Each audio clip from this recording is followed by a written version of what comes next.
You are listening to This is Oklahoma, hosted by Mike Hearn, telling stories of Oklahomans and those. What's up, guys? Welcome back to another episode of This is Oklahoma podcast. Mike Hearn here, your host, back with another episode. Excited to share this episode with you today. But before we do, I've got to thank our sponsors. First of all, the Oklahoma Hall of Fame. They've been a huge part of this podcast for the last few years. So the Oklahoma Hall of Fame have been sharing Oklahoma's story through its people since 1927. For more information on the Oklahoma Hall of Fame, go to www.oklahomahof.com. And for daily updates, go to Oklahoma HOF on Instagram and give them a follow. Our other sponsor today is Chickasaw Nation. Now, the Chickasaw Nation have sponsored pretty much everything in Oklahoma. They're a huge supporter of Oklahoma. And it's an honor to have their name and their brand supporting this podcast. A huge shout out to Governor Anatobi for supporting this podcast. It really means a lot.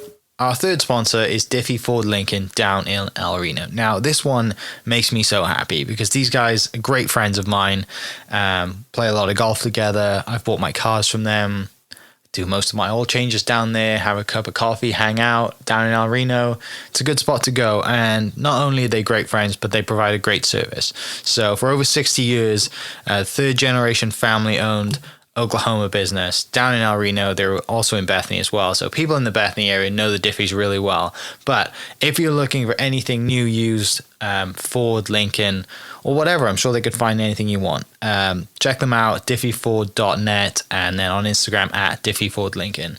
This episode is brought to you by the Doghouse OKC. Recently, I have been in need of some doggy daycare for my two pups, and the Doghouse have come in clutch. The team over there are incredible. They've taken care of my two golden doodles, and so it's been an honor to partner with them on the podcast and share the love. And the one thing that I do with the sponsors that I have is stuff that I use and recommend, like the Diffies with my car, Hall of Fame. They're awesome. Citizens Banks, where I bank. Chickasaw Nation, huge supporter of Oklahoma.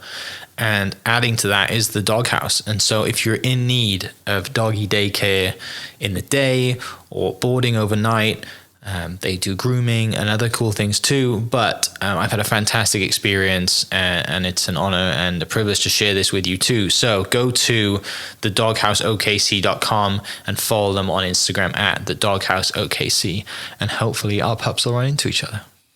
What's up, guys? Welcome back to another episode of This is Oklahoma. Mike Hearn here, host, back with another episode. We are down at Bedford's Camera again in their beautiful classroom facility, which we've taken over and made a studio out of. It gives me great pleasure to introduce our guest today from MetroFamily Magazine, CEO and COO, Erin Page and Morgan Harris. Ladies, thank you so much for coming down and sharing some stories today. Thanks for having us. You guys are pros in the podcast world and content world, so I don't have to educate you on anything. It's fabulous. But I'm really excited to dive into your story. Obviously known about the magazine for quite some time. It's been around Oklahoma City for quite some time.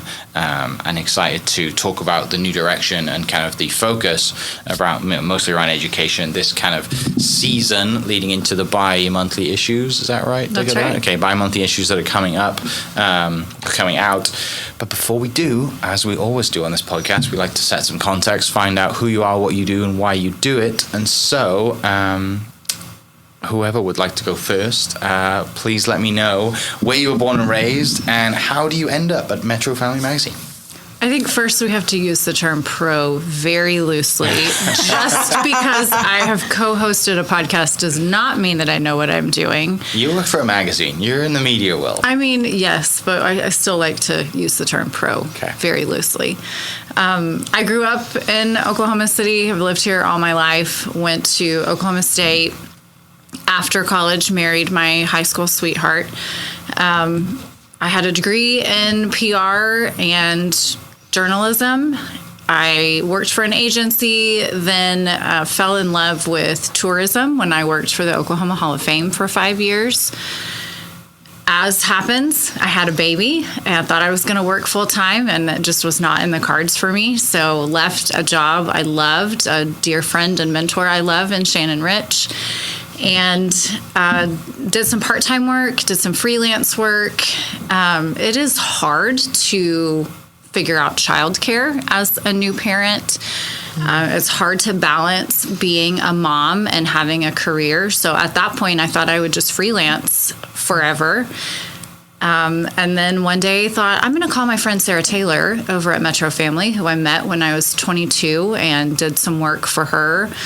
Her daughter actually interned for me in my first job, and asked if I could write for the magazine. She was thrilled. I started writing for MetroFamily in 2013. She hired me as managing editor in 2019, and here we are now. Okay. This is not what I thought that my career path would look like, but it's been such an amazing blend of my professional and personal worlds coming together. And I feel really fortunate to work for an organization that's making a difference for parents and where I can still concentrate on being a mom. Shout out to our mutual friend Shannon Rich and the Oklahoma Hall of Fame, who sponsored the podcast and they were my first sponsor and gave me my start. So I have a huge appreciation for the Oklahoma Hall of Fame and Shannon. She's the best. She is the best. What years were you at the Oklahoma Hall of Fame? I was there 2007 to 2011. Okay. And Shannon made up a job for me. There was not a job of a communications director. It was a job that was totally too big for my britches, but she believed in me, and I have carried that with me through my career. She still hypes me up on occasion. She is a dear friend and has been a wonderful mentor. Glad to hear that. Love that. And she's still doing that to people like myself and our Second Century board as well. And, yes. And continues to do that to young men and women around the state. So, yeah, Shannon, you have a fan club here always on a podcast. And she's busy, so she's probably not listening to this. So I'll have to tell her that we connected. What gets you into journalism at a young age? Why do you think you're going to go to Oklahoma State and get into PR and journalism? So I went to Oklahoma State with the intent of becoming a doctor. Mm-hmm. I did that for like a semester, and my friends were all over in the journalism school having a lot of fun and having less homework. And they were like, you're a pretty good writer. You should probably come over here. So there was a realization in there that I did not want to go to school for years and years and years. So I still worked hard and I still had a lot of homework, but I have always loved to write. I started writing books and stories when I was probably in second grade. Loved my professors in the journalism school. I did not think I wanted to go the traditional journalism route, which is why I went into PR and had this vision of really working for small business and nonprofits. But all of that experience has really translated into what I do now at MetroFamily, and where I can kind of bridge the gap between journalism and PR and help tell people stories. Yeah. What gives you the opportunity to read and write at such a young age around families? Is there a prominent figure in your life that was a huge reader or writer? My parents are both big readers. I had an aunt and uncle who owned a bookstore, and so from the time I was 18 months old, I was in their bookstore reading, begging to work the cash register. So reading and writing, I think, has just always been a part of my family life. And I'm hoping that I'm passing that tradition on to my kids too. Yeah. What bookstore did they own? Brace Books and More in Ponca City, Oklahoma. I know of Brace. Is it still there today? It is still there. Okay. My aunt died several years ago. My uncle sold the bookstore, but it is still in operation under the name Brace Books and More. That's awesome. Okay, that is awesome. And it makes a lot of sense when you look back. You're like, I am here where I am at because of the upbringing in bookstores. And yeah. What was, do you remember that kind of childhood book that you just read cover to cover all the time? There were too many, honestly. I mean, I still will read anything. Okay. Historical fiction is kind of my genre of choice. It's usually my kids' genre of choice too, which is funny to me. But I will read anything. I've read a biography this year. My kids love graphic novels, so I love reading their graphic novels too. I'm honestly up for anything. Okay. All right. Well, what a great introduction. Morgan, tell me about your story. Speaking of unexpected career paths, mine is even a little more windy and circuitous to land in a media company. I am also born and raised in Oklahoma. I was born in Okmulgee, stayed there through high school, and left very quickly as soon as I could, as often happens. Made it as far as Norman, Oklahoma, went to OU. Okay. I did get the opportunity to spend some time overseas, so I lived in France and the Middle East for a little more than a year. And came back, I minored in Latin and French, majored in letters, which is the career path of people who don't know what they're doing. Very true for me. Met my husband in college, got my first job out of college at Full Circle Bookstore, which is why I asked what bookstore they owned. I've never visited Brace, but I knew of them as one of the very few independent bookstores in Oklahoma. Let's take a road trip. Totally. Yeah. I'm in soon. So did 5 years at Full Circle Bookstore, wore a lot of hats, discovered a love for independent retail. As happened to Erin, got pregnant, changed paths, thought I was going to be a stay-at-home mom. Turned out that was not in the cards for me. That was not something that was going to make me happy. There was more to my life that I needed to do. So I opened a retail store called Green Bambino and sold cloth diapers in the middle of oil country. Yeah. And it went actually really, really well. We did close a few years ago, but not because we weren't doing well. The baby market was just a tough market to be in. And once we closed that, I took some time off and did not expect to land in a role that would lead to chief operating officer of a magazine that has been around for 25 years now. But that's where we are. Yeah. Tell me about the Middle East and France. What leads you to go over there? You know, OU has an amazing study abroad program, and I was going to be an archaeologist. What? That was what I spent my first semester planning to do. Which makes sense with the letters and the Latin. It does. Right? It does. Yeah. That was what I wanted to do with my life. And OU had, at that time, a program in Israel in the ancient city of Caesarea, which is where Herod had his stuff. I mean, biblical things happened there. And the summer after my freshman year, I spent a month there doing the archaeological dig, and it was unbelievable. We had breakfast overlooking the Mediterranean on top of this pier into the water that was built, 1,500 years ago. And that was where we had breakfast. And I got the bug, went back the next summer, and went straight from there to Hebrew University in Jerusalem, took a class, had nothing to do in the month between Jerusalem and my year abroad in France through the study abroad program, followed some people down to Dahab, Egypt, and learned how to scuba dive in the Red Sea, something you may not have known either. Every time I just have a conversation with you, I'm like, how did I not know this? Because I got rid of my bucket list items by the time I was 22 years old. They were all done. Yeah. The Middle East was an amazing time. It was probably about the only time in the last 30 years it was safe to really be there. Right. Not long after I left that summer, things kind of went downhill and have stayed downhill, unfortunately, for the last 20-something years. Right. But it's just so different. The perception of the world is different. The opportunities, once I got overseas, we forget how large the United States is. Once I got to Europe, once I got to the Middle East, it's a few hours to any number of unbelievably amazing things. Different languages, different speaking, different everything, right? Like different languages, different speaking, different backgrounds of people, you know. There are Bedouins in Dahab, Egypt. And the Bedouin culture is not the same as the culture for what you might call more modernized Egypt. They are two very different cultures. When you stop on your 4-hour bus ride across the Negev desert and you are instructed, you will get out and go into this tent and buy tea from the Bedouin women, that's pretty amazing. Yeah. And great tea, too. Oh, it was unbelievable. And it was 1 shekel. It was 25 cents for a cup of tea. Yeah. It was wonderful. I assume you haven't been back recently. I have not managed to be back to the Middle East. Yeah. I did a lot of the things you could ever want to do, so I haven't had as many reasons to go back there. I have been back to Europe a couple of times for honeymoon.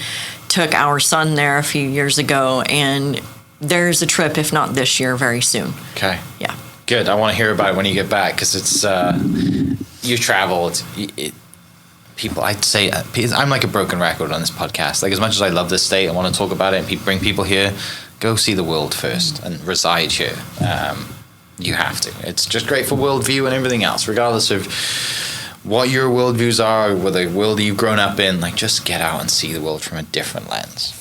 You will come back a different person. Yeah. definitely. Especially, you know, when you dive into history and you talk about, you know, having breakfast, that's just a normal Tuesday for those people, right? I mean, you're just like, this pier was built 1,500 years ago, right?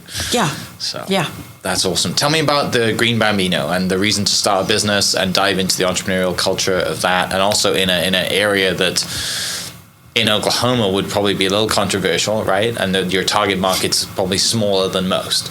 So. True. As many entrepreneurs do, I saw a need. I was using something that I had a hard time finding and thought, how hard can it be? It's really, really hard. And many entrepreneurs will tell you how hard it is, and they did not know.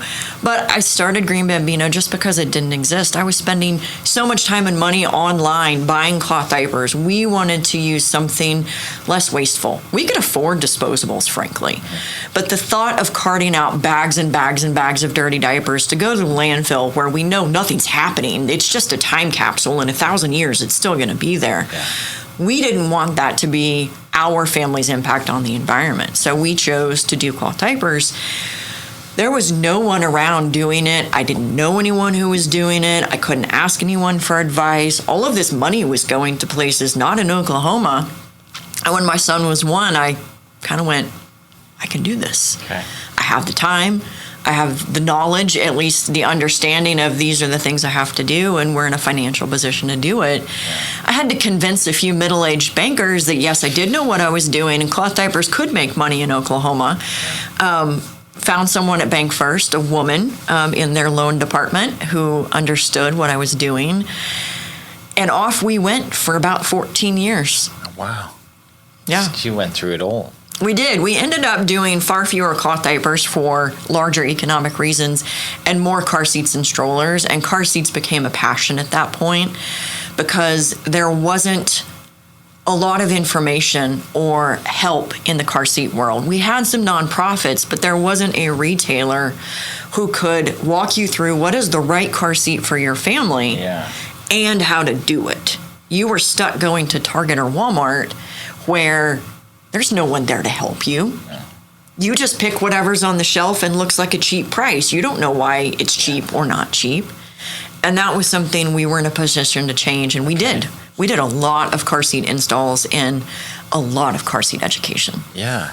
An avenue that you probably had no idea you'd go down when you started the business, right? But you pivot and you dive in, you find a need somewhere else. And the greatest and sometimes worst question for an entrepreneur is how hard can it be? Right? Like, that's why all of these businesses get started. How hard can it be? I can run a business. Let me tell you. Yeah. Spend a little more time thinking about that one because it's really hard. and do you really want to not stop working? Right, the entrepreneur life is endless. That's one of the benefits of working for MetroFamily is I have weekends for the first time in 20 years. Before Green Bambino was Full Circle Bookstore, and I worked Tuesday through Saturday, so I didn't have weekends off. Yeah, and I tell you, Saturdays and Sundays off together with my family. It's pretty magical. I always love that meme that's like laptop shut till Monday. Haven't experienced it yet. Maybe I will never experience it, but I always look at it and think, I wonder how that would feel. But sometimes I get to play golf at, 10:30 on a Tuesday afternoon, so Tuesday morning. So I'd rather take that right now, but I don't have kids. I just have dogs, which that's a whole other topic. Kirsten Holder, a friend of your guys, has a doodle, so she gets it. I'm sure she's listening. So hello, Kirsten. Hey, Kirsten. We appreciate you. And come back and write more. The girls missed you. Please. So, MetroFamily, you mentioned, been around 25 years, something that you were both fairly aware of, in your time in Oklahoma and traveling around and seeing the need and talking and listening and reading and just kind of being in that. And then obviously it sounds like you were both a lot more aware of it, or probably more in tune with it once you started having kids and being mothers or being around work environments with colleagues who had kids. And so would love to hear just a little bit about kind of your journey as far as working for the magazine and the things that you've seen up to now, and then we'll lead into the change that's coming and kind of what the kind of new topic of, what is going well in our schools, because the media loves negativity and that's what's fueled and gets views, and who doesn't love, I was going to say a bad word. Who doesn't love talking bad things about education system in Oklahoma. So tell me a little bit about kind of leading into your start with MetroFamily and how that's just evolved over time and also helped you guys as parents too. I think I'll start just because I came at it from a little bit different perspective. I first became a MetroFamily, honestly, as an advertiser. I don't know if I remember using it when my son was little. That was 17 years ago. But I was an advertiser for a decade or more. So I knew the kind of reach it had. I knew the kind of things that it did for families in the community. And I knew that for my customers and the very specific, inclusive, welcoming culture that Green Bambino built, it was the right place for me to be. So it felt very much like a lateral shift. Having closed Green Bambino to land at MetroFamily wasn't very different because I'm still able to support families, to serve the community in an inclusive and welcoming way. I just wasn't selling cloth diapers and car seats anymore. So I became familiar with MetroFamily when I first met Sarah, so before I had kids, and appreciated the calendar that is usually what people know us for and why they come to MetroFamily, whether they have kids or not, really. Then I started writing for the magazine when my daughter was 2 and I was pregnant with my second kiddo. I did a lot of family fun topics at first, and then Sarah and I and the editor at the time started having conversations about what are the deeper topics in Oklahoma City that parents need to know about. So it was around that time that I started writing about the state of education in Oklahoma, which unfortunately has not changed much. And that middle kiddo I was pregnant with, he's 11 now. We did a series on foster care, which we have repeated a couple of times over the years. And that series really opened my eyes to the need for foster parents and also the need for supports for biological parents. Why do kids get removed from homes in Oklahoma? What does the need look like to ensure that that doesn't happen in the first place and that families can stay together? Another topic that is very relevant today, again, is immigration. Students who were undocumented, what that felt like, what that process was like for them, the issue of having no clear path to citizenship. We're seeing that obviously come up a lot again now. So as we started exploring some of those deeper topics and had focus groups and conversations with our readers, we realized there's kind of this two-prong approach. It's all the family fun content we provide. That's really important because families need to have those opportunities to have joy and bonding together. It improves their mental health. It makes them stronger as a family.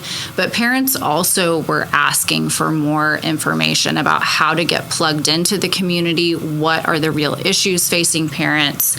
And what do they need to know? And what's interesting to me is that we have heard time and again from our readers that because MetroFamily is a family-focused publication, we have the ability to approach those issues in ways that are different from any other media outlet that these parents are getting their information from. We're local, and we're hyper-focused on what these issues mean for families. Yeah, and that's the thing. Obviously, the topic at the moment is, I'm an international, right? Like I sympathize with it, and I understand both sides, but sadly, on the ground, people sometimes making the decisions don't see the local. It just kind of gets whittled down, right? And so you see all this stuff happening, but you guys know all the families, you know the kids, you have this connection, and I've had this connection for 25 years because the magazine has been, like I said, hyper focused on this area. So it makes it hard, but it also makes it great that you can have such an impact because of your concentrated, your demographic and your people. And I think that's a blessing to the magazine, a blessing to you guys as you're having that conversation and making a real change and finding needs that I'm sure you had countless conversations with people who are readers or content, they consume the content and they just say thank you because they've been seen and heard and valued, which at bigger publications doesn't happen very often, That's been really important to us. And I think another shift over the last 5 to 7 years is engaging more with our readers and not only asking them what content do you want to read, but what content can you contribute? What stories do you have to share that our staff does not have the experience behind? So we shout out again to Kirsten Holder, starting with her, have been really intentional about making those connections with families in the Metro and making sure that those connections are representative of all different kinds of families in the Metro, so that to me, the highest praise I can receive is when I can be in a room of all different moms who say, I can pick up this publication, I can scroll your Instagram feed, and I see myself there. I see families that look like mine. I see kids that look like mine.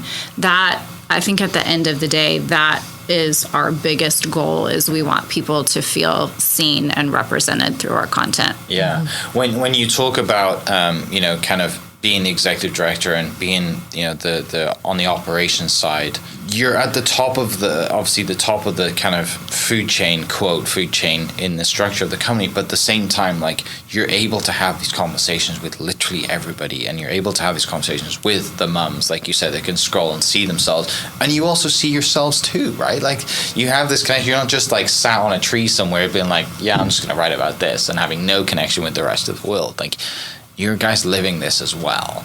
And so I'm not surprised that people see yourself and have found value in this entire publication, because you're writing for yourself as well as you're writing for others.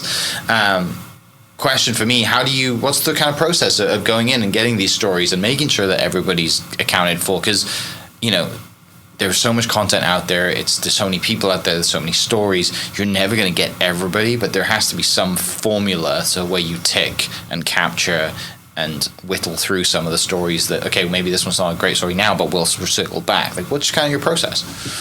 This is where Morgan and I complement each other really well, because if it were up to me, we would feature every child in the Metro on the cover. We would cover every story there is to cover. And Morgan gives a lot more organization to what we do. We have goals that we're very, very focused on. So we look at those a lot to determine what kinds of content is going to help us reach our goals. We have a lot of open conversations as a staff around just what you said. What issues are you facing as a parent right now? What do you think other people need to know about? And we have created this really beautiful two-way communication between our readers, where we get a lot of feedback, whether it's in a more formal survey that we're putting out to readers, or just somebody responding back to an email newsletter to say, hey, have you thought about this? Or I really appreciated the story on this. What about this angle? So, I mean, it's moms. About 92%, I think, currently of our readership is moms. So we're not neglecting the dads. The dads are important too, right? But we know that's the bulk of where our readership comes from. So I feel like the best way we have created that process is letting our audience and our readers know, we want your feedback. We want to be covering the things that are important to you. And I think operationally, it goes back to the fact that these things are hard-coded into what MetroFamily is and does. It all goes back to the strength of Sarah Taylor's vision. When she built MetroFamily, her focus was on strengthening families in the community and strengthening all families in the community, no matter their background, no matter their access to resources. She wanted them all to thrive. We took that a little further in the last couple of years and literally hard-coded that into our vision. Inclusivity is one of our values. We have talked about, who are we trying to reach? We want to reach all caregivers who are invested in a child's well-being, whether it's a parent, a mom, a dad, a grandparent, or an aunt or an uncle, because we know families look very different from one to the next. So you can't just have this as an idea. I mean, you can, but it's a lot easier when, as an institution, you've written this into the documents that everybody follows, and we have done that. And it's always been there as a vision. Yeah. And as, both of you clearly lovers of history, and Oklahoma City specifically is the melting pot, right? Like, you look over history, like, it's the crossroads of America, basically, and it's the melting pot, and people come here from all over, and they continue to. I'm a perfect example of that. Like, I'm from Wales Yeah. in the UK. Like, I had no idea growing up that I would be in Oklahoma City, and I didn't even know I didn't know where Oklahoma was. You couldn't have put your finger on a map and said, this is Oklahoma City. I say this a lot, and it's really embarrassing. The first time I wrote the word Oklahoma, I wrote O-A-K. Oh, everybody does. Everybody does. Like, you know, just come on. No idea where Oklahoma was. So tell me a little bit about then this kind of new, talking obviously the main focus is education, administration, and communities, you know, centered around inclusivity and mums. Obviously, the amount of people that listen to and read are heavily based in them. You know, I said not neglecting the dads, but I understand dads are probably playing golf or scrolling golf stories, you know, whatever it is. I will say we have, in the last couple of years, we have a much more engaged readership in terms of dads. We're seeing that shift, which is wonderful. Whether it's a family that is a mom and a dad, a single dad, a two dad family, we are getting a lot more response from dads. And I think that this upcoming generation of dads is just, they're more engaged, they're more hands-on. So that's been really fun to see. I started seeing it a few years ago at Green Bambino, and it was really fabulous. Guys in there, they were talking about your strollers. They would walk in a little angle. sheepish and feel very out of place, and our staff was just fabulous at making everybody feel welcome, and very quickly they realized that they were as welcome as anybody else, and that we thought it was fabulous that they were staying at home with their kids or engaged with their kids in a way that maybe their friends and relatives didn't have the same admiration for. Yeah. Yeah, time's changing, right? And then you guys have seen Thank that. goodness. Thank goodness. Exactly. Right. So the latest, this kind of first issue, and we're talking about what's right with our schools versus what's wrong, which seems like that's always in the media. But what's right with our schools? Tell me a little bit about what you're excited about, where people can find the issue, what's coming up with this kind of new sort of direction, not direction, but new kind of angle, I guess, and headlines you guys are taking. So this series started when I was frustrated sitting at my desk and literally threw my hands up because everything that was in my inbox that day had some kind of negative connotation around public education. I have 3 kids in Oklahoma City Public Schools who are thriving, and we chose that district specifically because of what it offered them. So as we started discussing this as a staff, we're realizing this is not our experience with our kids in public schools. We're having phenomenal experiences with our kids. So I called Oklahoma City Public Schools Communications Office. I had a conversation with Dr. Polk, and we just started discussing what are the challenges. There are a lot of challenges. Oklahoma is consistently ranked like 48th or 49th in education. We know there are challenges, but we also know that teachers and districts are making huge strides in addressing those challenges, and we're not hearing about those things. I'm seeing it when my kids come home and are excited about learning whatever new math concept, or they have a new STEAM class that they get to go to. I get to see it, but the general public is not hearing that message. So the more we started talking with other entities, including the Greater Oklahoma City Chamber, we started seeing a lot of momentum building around this idea. The Chamber obviously wants more positive information about schools because they're trying to encourage businesses to come here. And the same thing, they know that there are positive things going on in our schools, but nobody's talking about it. Yeah. So that was how the series came to be. And we are looking at things like low literacy rates and chronic absenteeism, but we're looking at them in the sense of what's happening to change what we're struggling with. And or people who has found a solution that is working, and why is it working, so that we can share that information. How can that be replicated in other school districts? So it's been so much fun to see the positive response to this series. For me, the other key thing here is I have interviewed a lot of educators over the years, and this shift in them feeling like they are not respected in their profession, like they are not the experts has been heartbreaking to watch. I firmly believe there is no more important job in this world than that of a teacher. And so our other hope here is that we can show teachers that there is a whole community behind them, that we are uplifting them, that we believe in what they're doing, and we believe they are the experts. Yeah, because there's, the whole, like, what is it? If you can't do teach, and if you can't teach, teach PE, right? Like, all this stigma and all this crap that's come out. I look back at some of my greatest experiences in school and things that, like, I sucked at math. I had a great math teacher, which made me pass my math class because he was a golfer and he understood how to relate it to golf. And I instantly, surprisingly, became a lot better at math. But we all know, we've all got that one teacher or a couple of teachers that we remember, right? And, especially in Oklahoma, the teachers that I know, they clearly don't do it for the money. They do it because they want to educate. They have a passion inside them. And they have a passion not just for education, but they have a passion for the next generation of kids too. And it's great to see, and obviously you guys being mums, like seeing your kid come home excited, versus like coming home like, what'd you do? The age-old question at dinner is like, what did you learn at school today? And for so many years, the kid's just like, I don't know, doesn't matter, right? But like when you're coming home and they're excited, I learned this, we did this today, talking about STEAM and all the other cool things, I can't help but see why you guys get excited about it. So is there anything that stands out as far as stories? You mentioned interviewing educators and stories that are coming out in the upcoming issues that people can look forward to? Any little teasers? I am really excited about our March-April issue. The What's Right with Our Schools series there touches on chronic absenteeism. Okay. And it's been eye-opening for me to learn more about what the barriers are to getting kids to school. It's not that kids don't want to be at school or their families don't want them to be at school or don't value it.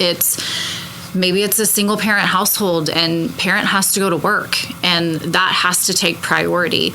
I know at Oklahoma City Public Schools, they have created this task force around absenteeism and they are talking with businesses about, could you shift your work schedule 15 minutes so that parents are able to take and or pick up kids from school? There's also kids that are having to work so they can support their families. And if they're having to choose between feeding younger siblings or getting their high school degree, they're supporting those younger siblings. So it was eye-opening for me in learning what are those barriers and what are the really creative things that schools and districts are doing to incentivize kids and families to be at school, but also to address the issues that families are facing. I think one of the most interesting things that I've seen, I was not part of the decision to start this series, but I have supported it wholeheartedly, and it's fascinating. Coming from the business background, seeing how MetroFamily series on What's Right in Our Schools is pulling the education conversation out of the families with children silo that it has historically lived in and placed it more firmly in workforce development and overall economic success, I think has been a little surprising to me, maybe not to Erin, but there are conversations happening around this series with the Chamber and with others about how these things like literacy rates and chronic absenteeism not only affect that future workforce, but how the current business climate can actually impact those things as well by being more flexible to a parent who needs time to pick up and drop off. Paying attention to the fact that a 16-year-old who's working a fast food job during the day is not going to school. So how do we address that? So in the past, I think education has been a woman's issue, a family's issue. It's been very siloed. And we are finally bringing it out into the light to say, if we don't do this right, all of these other things that you find important at the chamber, at the state level, at a political level, they're not going to happen.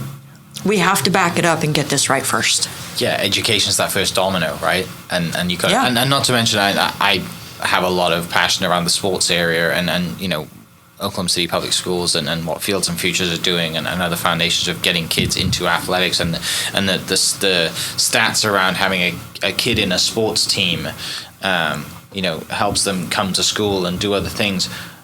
But they've got to be there first, right? Like, they've got to get there first, and they've got to want. And also, you know, you got to have good grades. On some of the schools, you got to have good grades to be all part of the team, right? There's certain requirements. And, yeah, it's about time, right, that you talk about local businesses, and I'm sure the chambers very well were very involved of like the local workforce and how you support that. Well, it's supporting it by starting at the ground, right, and realizing what the real problem is and working from there. So I'm sure you've seen some great stories.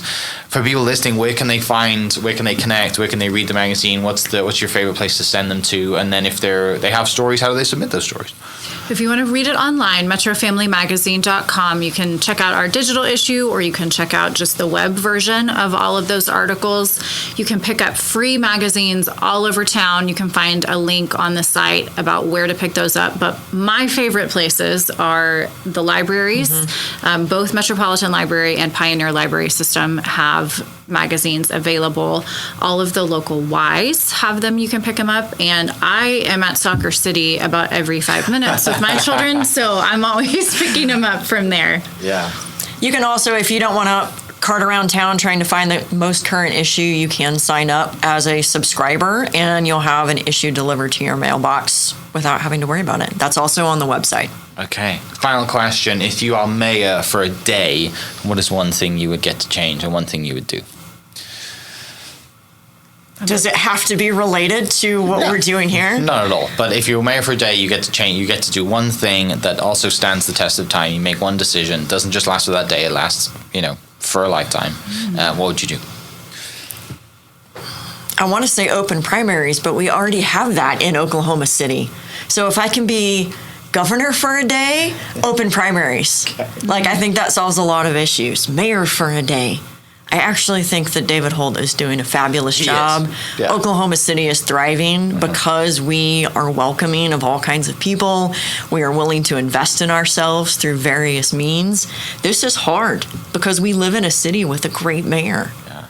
We do. And mine does not apply to being the mayor, but I'm just, going to take the liberty and say I'm going to pay teachers more. We've got to be more competitive regionally, and there's a lot of talk about how we've increased teacher pay over the last several years, and that is true. However, we're still 40. We were looking at stats yesterday. 45th in teacher pay. Louisiana pays their teachers more than we do. We are 46th for per pupil spending. So the amount of money we spend per student, we are at the bottom. I think Idaho, Utah, and Arizona are the only ones below us.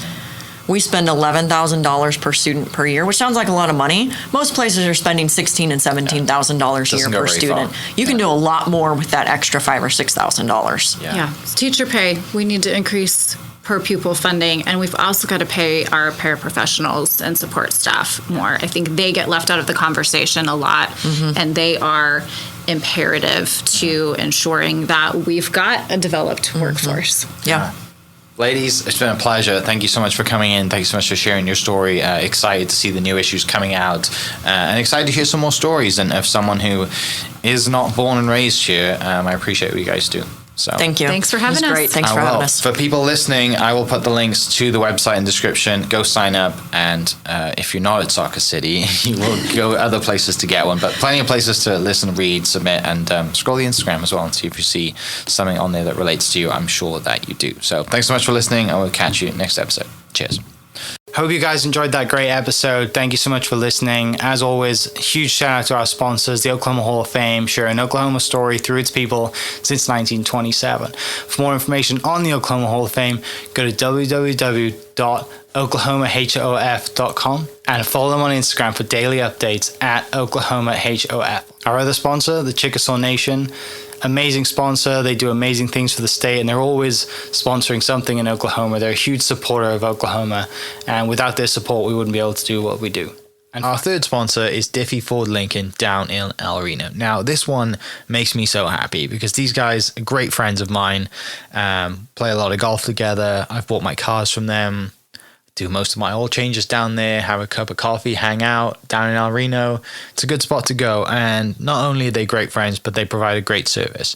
So for over 60 years, third generation family owned Oklahoma business down in El Reno. They're also in Bethany as well. So people in the Bethany area know the Diffies really well. But if you're looking for anything new, used, Ford, Lincoln, or whatever, I'm sure they could find anything you want. Check them out, diffieford.net, and then on Instagram at diffiefordlincoln. This episode is brought to you by the Doghouse OKC. Recently, I have been in need of some doggy daycare for my 2 pups, and the Doghouse have come in clutch. The team over there are incredible. They've taken care of my 2 golden doodles, and so it's been an honor to partner with them on the podcast and share the love. And the one thing that I do with the sponsors that I have is stuff that I use and recommend, like the Diffies with my car, Hall of Fame. They're awesome. Chickasaw Nation, huge supporter of Oklahoma. And adding to that is the Doghouse. And so if you're in need of doggy daycare in the day or boarding overnight, they do grooming and other cool things too. But I've had a fantastic experience, and it's an honor and a privilege to share this with you too. So go to thedogHouseOKC.com and follow them on Instagram at thedogHouseOKC. And hopefully our pups will run into each other. Thank you for listening. We are inspired by those around us and hope that you are too. Make sure you subscribe to this podcast on your favorite podcast platform and leave us a review so we can keep telling your stories. For more great Oklahoma content, follow This Is Oklahoma on Facebook and Instagram.